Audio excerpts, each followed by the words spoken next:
اعوذ باللہ من الشیطان الرجیم بسم اللہ الرحمن الرحیم لیدخل المؤمنین والمؤمنات جنات تجری من تحتها الانہار خالدین فیہا، تاکہ وہ داخل کرے اہل ایمان مردوں اور عورتوں کو ان باغات میں جن کے دامن میں ندیاں بہتی ہوں گی، جن میں وہ ہمیشہ ہمیشہ رہیں گے، ویکفر عنہم سیئاتہم، اور دور کر دے ان سے ان کی برائیوں کو، وکان ذلک عند اللہ فوزا عظیما، اور یقیناً یہی شے ہے اللہ کے نزدیک بڑی کامیابی ہے۔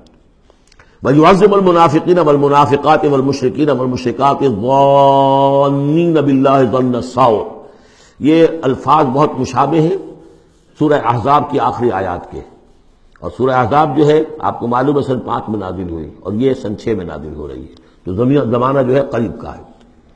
اور اللہ سزا دے اور عذاب دے منافق مردوں اور منافق عورتوں کو، اور مشرک مردوں اور مشرک عورتوں کو، کہ جو اللہ کے بارے میں بہت برے گمان رکھتے ہیں۔ علیہم دائرۃ السوء، اصل میں تو ان کے اوپر ہے مسلط برائی کا دائرہ۔ وغضب اللہ علیہم، اور اللہ غضبناک ہوا ہے ان پر۔ ولعنہم، اللہ نے ان پر لعنت فرمائی ہے۔ وعد لہم جہنم، اور ان کے لیے تیار کیا ہوا جہنم کو، وسعت مصیرا، اور وہ بہت بری جگہ ہے لوٹنے کی۔ وللہ جنود السماوات والارض، آسمانوں اور زمین کے لشکر کل کے کل اللہ ہی کے اختیار میں ہیں۔ وکان اللہ عزیزا حکیما، اللہ زبردست ہے اور حکیم ہے۔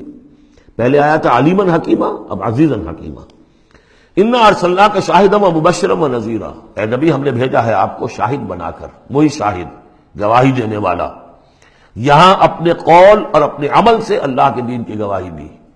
قیامت میں کھڑے ہو کر عدالت میں پروزیکیوشن وٹنس کی حیثیت سے کہیں گے، اے اللہ تیرا دین جو مجھ تک آیا تھا میں نے پہنچا دیا تھا، اب یہ ان کے ذمے ہے۔ فکیف اذا جئنا من کل امۃ بشہید وجئنا بک علی ہؤلاء شہیدا، ہم نے آپ کو بھیجا ہے گواہ بنا کر اور بشارت دینے والا بنا کر اور خبردار کرنے والا بنا کر، لتؤمنوا باللہ ورسولہ، تاکہ اے مسلمانوں تم ایمان رکھو اللہ پر اور اس کے رسول پر، وتعزروہ وتوقروہ، اور اللہ کے رسول کی تو تم مدد بھی کرو اور ان کی تعظیم کرو، توقیر کرو، وتسبحوہ بکرۃ واصیلا، اور اللہ کی تم تسبیح کرو صبح شام۔ یہاں دیکھیں اس آیت میں لتؤمنوا باللہ ورسولہ، اللہ اور اس کے رسول دونوں پر ایمان رکھو، پھر رسول کے لیے وتعزروہ وتوقروہ، اور اللہ کے لیے وتسبحوہ بکرۃ واصیلا، اس کی تسبیح بیان کرو صبح شام۔ ان الذین یبایعونک انما یبایعون اللہ، یقیناً وہ لوگ جو اے نبی آپ سے بیعت کر رہے ہیں وہ حقیقت میں اللہ سے بیعت کر رہے ہیں۔ ید اللہ فوق ایدیہم، اللہ کا ہاتھ ان کے ہاتھوں کے اوپر ہے۔ فمن نکث فانما ینکث الی نفسہ، تو جو کوئی بھی اس بیعت کی خلاف ورزی کرے گا، اس کو توڑے گا، اس کا سارا وبال اسی کے اوپر ہوگا۔ ومن اوفی بما عاہد علیہ اللہ، اور جو پورا کر دے گا اس معاہدے کو جو اللہ سے کر رہا ہے، فسیؤتیہ اجرا عظیما، تو اللہ تعالیٰ اسے اجر عظیم عطا فرمائے گا۔ اس آیت کو اچھی طرح سمجھ لیجئے اور اس کا تعلق جوڑ لیجئے جو سورہ توبہ کی آیت نمبر 111 تھی۔ ان اللہ اشتری من المؤمنین انفسهم واموالهم بان لهم الجنہ یقاتلون فی سبیل اللہ فیقتلون ویقتلون وعدا علیہ حقا فی التوراۃ والانجیل والقرآن ومن اوفی بعہدہ من اللہ فاستبشروا ببیعکم الذی بایعتم بہ، اللہ نے اہل ایمان سے ان کی جانیں اور مال خرید لی ہے جنت کے عوض۔ یہ جو خرید و فروخت ہو گئی ہے، یہ بیع ہو گئی ہے، بیع و شرع ہو گئی ہے۔ فاستبشروا ببیعکم الذی بایعتم بہ، خوشیاں مناؤ، جشن مناؤ اس بیع پر، اس سودے پر جو تم نے کیا ہے، اس سے بہتر سودا کوئی نہیں۔ اچھا، یہ بیع تو ہوئی بندے اور اللہ کے مابین۔ فرض کیجئے میں بیعت کر رہا ہوں، اے اللہ میں اپنی جان مال تیرے حوالے کرتا ہوں، لیکن اللہ کے اور میرے درمیان تو غیب کا پردہ ہے۔ یہ کیسے، کس کو دوں یہ جان اور مال؟ کس کے حکم پر دوں؟ کس کے کہنے پر دوں؟ کہاں مال خرچ کروں؟ ظاہر بات ہے کہ اس کے لیے کوئی انسان، اب وہ انسان اس وقت ہے محمد الرسول اللہ صلی اللہ علیہ وسلم، بیع اللہ سے، بیعت محمد سے۔ محمد اللہ کے رسول ہیں، وہ بتائیں گے کہ اس طرح مال خرچ کرو، اس طرح جان لگاؤ، یہ وقت آ گیا ہے جان لے کر میدان میں آ جاؤ، جان ہتھیلی پر رکھو میدان میں آ جاؤ۔ لہذا جو بیع اللہ سے ہوئی ہے، ان اللہ اشتری من المؤمنین انفسهم واموالهم بان لهم الجنہ، اس کے لیے بیعت محمد الرسول اللہ سے ہو رہی ہے۔ اور یہ عرب میں رواج تھا کہ جب وہ کوئی سودا کرتے تھے پھر وہ مصافحہ کرتے تھے، ہاتھ ملاتے تھے۔ ہاتھ جب ملا لیا اب وہ جو سودا ہے پکا ہو گیا، اب پیچھے نہیں جا سکتے آپ۔ جب تک مصافحہ نہیں ہوتا اس وقت تک آدمی کوئی اس میں تبدیلی کر سکتا ہے، لیکن مسافہ جو ہے وہ پختگی کے لیے۔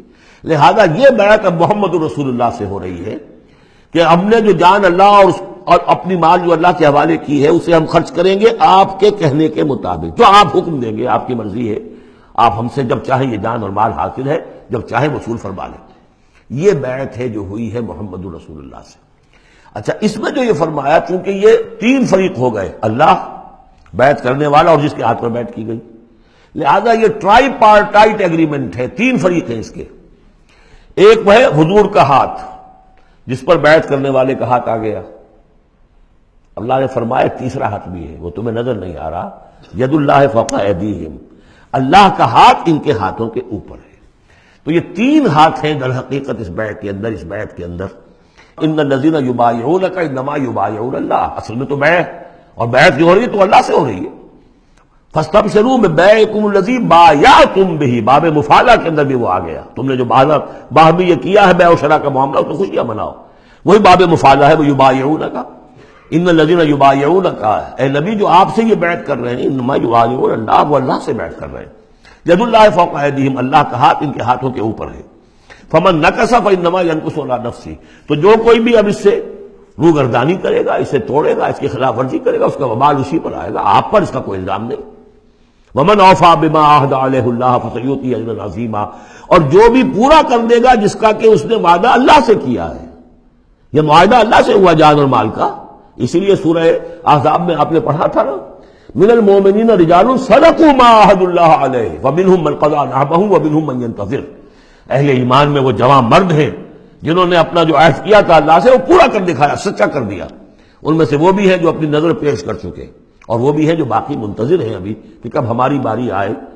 وبال دوش ہے سر جان ناتواں پہ، مگر لگا رکھا ہے تیرے خنجر و ثنا کے لیے، اے اللہ ہم لیے پھر رہے اس سر کو کہ کب تیری راہ میں کٹے اور ہم فارغ ہو جائیں، سمک دوش ہو جائیں، ہمارے کندھے سمک ہو جائیں، ہلکے ہو جائیں، سمک دوش، کندھا ہلکا ہو جائے۔ یہ سر کا بوجھ ہم لگائے ہوئے ہیں اپنے سر پر کہ کب تیری طرف سے حکم آئے ہم نے اپنے سر کٹوائیں اور ہم فارغ ہوں۔ اب اسی کو سمجھ لیجئے کہ حضور کے بعد یہ بیعت کس سے ہوگی؟ جو بھی کوئی داعی اللہ اب کھڑا ہو اللہ کے نام کے، نبی تو نہیں ہوگا، ہوگا امتی۔ اطاعت اس کی ہوگی، اللہ اور اس کے رسول کی اطاعت کے نیچے نیچے، اس کے دائرے کے اندر، مستقل بذات اطاعت اس کی نہیں ہوگی۔ لیکن یہ کہ بہرحال اب بھی ضرورت ہوگی کہ کوئی جماعت ہو، کوئی جمعیت ہو، کوئی طاقت ہو، ایک فرد سے جو ہے اکیلا چنا بھاڑ نہیں پھوڑ سکتا۔ دین کو غالب کرنے کی جد و جہد، عقیم الدین جو ہم پڑھائے ہیں، یہ پورا سلسلہ جو ہے مکی صورتوں کا جو ان مدنی صورتوں کے ساتھ منسلک ہے، توحید عملی، اقامت دین، اور جو اس صورت کے اندر آ جائے گا لیظہرہ علی الدین کلہ، اس کے لیے جماعت چاہیے، جمعیت چاہیے۔ تو اب بھی کوئی اللہ کا بندہ ہوگا، آپ اسے ٹھوک بجا کر دیکھ لیں، اطمینان دیکھیں، سوچ دیکھیں اس کی رائے کیا ہے، وہ کیا سمجھتا ہے، اگر وہ دین سے بھی واقف ہے، اگر وہ یہ کہ زمانے کے حالات سے بھی واقف ہے، اس کی شخصیت کو دیکھیے، اس کے ماحول کو دیکھیے، اگر آپ کا دل گواہی دے کہ یہ کوئی بہروپیہ نہیں ہے، یہ واقعتاً سنسیئر آدمی ہے، خلوص کے ساتھ اس کے ہاتھ میں ہاتھ دے کر بیٹھ کے ساتھ چلیے۔ یہی طریقہ مسنون اور منصوص ہے، یہی ایک طریقہ ہے جس کا قرآن مجید میں، یعنی نصوص کسے کہتے ہیں؟ نصوص قرآنی، نصوص حدیث، حدیث میں بھی ذکر ہے تو بیعت کا ہے۔ باقی اور کوئی طریقہ جماعت سازی کا مسنون نہیں ہے۔ مباح وہ بھی ہے، جو بھی طریقہ اختیار کر لیا مباح ہے، حرام نہیں ہے۔ ممبرشپ ہے، ممبرشپ سے پھر امیر کا منتخب کرنا ہے، 2 سال 4 سال کے بعد پھر انتخاب، ٹھیک ہے، کوئی شے حرام نہیں ہے جب تک کہ اس کی حرمت کے لیے کوئی دلیل نہ ہو۔ لیکن مسنون اور منصوص اور معصور، 3 الفاظ۔ نصوص قرآن و سنت میں جس کا تذکرہ ہے وہ بیعت ہے۔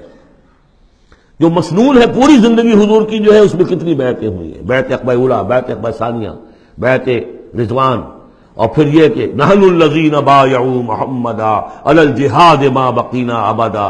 جب غزوہ احزاب میں جب وہ خندق کھودی جا رہی تھی تو یہ شعر پڑھ رہے تھے صحابہ کرام، ہم ہیں وہ لوگ کہ جنہوں نے محمد سے بیعت کی ہے، جہاد کی، اب یہ جہاد جاری رہے گا جب تک جان میں جان ہے۔ یہ ہے ساری زندگی میں آپ کی بیعت کا نظام تھا۔ اس کے بعد خلافت ہوئی تو بیعت پر ہوئی، حضرت ابو بکر سے بیعت، عمر سے بیعت، مشورہ علیحدہ بات ہے، جب طے ہو گیا کہ اب یہ ہو گیا تو بیعت۔ پھر خلافت میں کچھ غلط رخ پیدا ہو رہا تھا، حضرت حسین رضی اللہ تعالیٰ عنہ اور حضرت عبداللہ ابن زبیر رضی اللہ تعالیٰ عنہما یہ کھڑے ہوئے تو جنہوں نے جمعیت بنائی بیعت کی بنیاد پر بنائی۔ یہ دوسری بات ہے کہ جو کوفی تھے انہوں نے جو بیعت کی تھی حضرت حسین سے وہ توڑ دی انہوں نے۔ فمن نکث فانما ینکث علی نفسہ۔ اس کے بعد ہمارے ہاں اگر کوئی سلسلہ بنا ہے ارشاد کا، تزکیہ نفس کا، صوفیاء کا، وہ بھی بیعت، بادشاہ ہوتے تھے تو بیعت۔ پچھلی صدی میں جتنے جہاد ہوئے، ہمارے ہاں سب سے بڑا جہاد ہوا پچھلی صدی کا، 19ویں صدی عیسوی کا، سید احمد بریلوی رحمۃ اللہ علیہ اور شاہ اسماعیل شہید رحمۃ اللہ علیہ، ان لوگوں کا جو بیعت کی بنیاد پر جماعت تھی، کوئی اور بنیاد جماعت سازی کی نہیں تھی۔ مہدی سوڈانی نے جہاد کیا انگریزوں کے خلاف بیعت کی بنیاد پر، سنوسی نے جہاد کیا اطالویوں کے خلاف بیعت کی بنیاد پر۔ تو یہ بیعت کا لفظ ہے جو یہاں آیا ہے، اس کو اچھی طرح سمجھ لیجیے۔ صدق اللہ العظیم۔